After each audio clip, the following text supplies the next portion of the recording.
প্রেমিকার বিয়ের দিনে প্রেমিকের মৃত্যু, দুর্ঘটনা না পরিকল্পিত খুন? নড়াইলের লোহাগড়ায় ঘটে গেছে এমন এক ঘটনা যা শুনলে গা শিউরে উঠবে।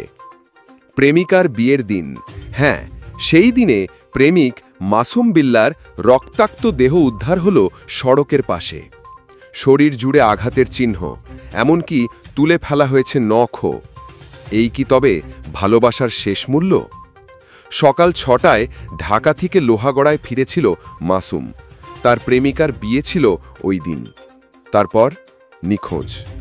দুপুরে হাসপাতালের ফোনে জানতে পারে পরিবার, মাসুম আর নেই। স্বজনদের দাবি স্পষ্ট, এটা কোনো দুর্ঘটনা না, এটা পরিকল্পিত খুন।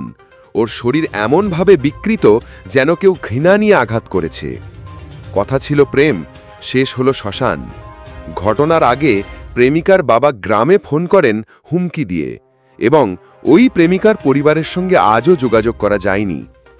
পুলিশ বলছে ময়নাতন্ত্রের রিপোর্ট ছাড়া কিছু বলা যাচ্ছে না। কিন্তু প্রশ্ন তো থেকেই যায়, প্রেম নাকি প্রতিশোধ, ভালোবাসা নাকি মৃত্যুর ফাঁদ?